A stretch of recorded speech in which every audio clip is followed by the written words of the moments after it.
Nous sommes le 23 septembre, c'est le lendemain de la reconnaissance par la France enfin de l'État palestinien et sur France Inter, on a eu droit à cette chronique. Vraiment, ils ne feraient pas tout ce cirque pour aller chercher 3 sandwichs et un vol-retour auprès de l'armée israélienne et ça ferait longtemps qu'ils auraient décidé de péter la tronche au Hamas en allant les défoncer jusque dans les tunnels. Mais pour ça, il faudrait troquer l'écran total et l'iPhone 17 contre des pelles et des pioches. Et c'est moins instagrammable que de se dorer la nouille en Méditerranée sur des voiliers à 6000 boules par jour cofinancés par les proxys du Hamas. Voilà, nouvelle chronique de Sophia Aram pour soutenir à mots couverts le gouvernement israélien en reprenant quasiment mot pour mot les récentes communications qui ont été les siennes en disant que les flottilles humanitaires pour Gaza seraient composées de membres du Hamas et pilotées par le Hamas.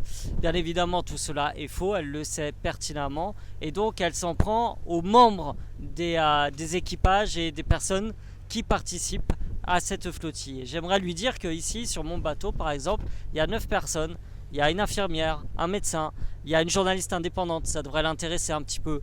Il y a des personnes qui sont salariées et qui ont dû laisser leur travail de côté, qui ont pris le risque de venir, qui ont parfois puisé dans leur économie et qui sont toutes motivées par une seule chose, c'est faire en sorte que le génocide cesse à Gaza. Et je pense que ça devrait être respecté et respectable sur une radio de service public. Et Sophia Aram et ses discours haineux ne devraient pas avoir leur place. Par ailleurs, je note que dans ces yaka faucons sur ce qu'il faudrait faire, puisqu'à la fin elle en a, il n'est jamais question de soutenir le peuple palestinien qu'elle assimile au Hamas de manière globale et sans aucune distinction. Cela est bien dommage et puis j'ai envie de vous dire, Madame Aram, si vous regardez cette vidéo, vous qui êtes si courageuse, bien quittez un petit peu votre studio de radio parisien et puis venez sur une des flottilles. Il y en a une qui part le 27, vous ferez preuve d'un peu de courage et puis vous pourrez ramener de l'aide médicale par exemple ou humanitaire. Ça nous changera un petit peu de vos diatribes qui, je dois le dire, donne peut-être plus la nausée que le mal de mer ici.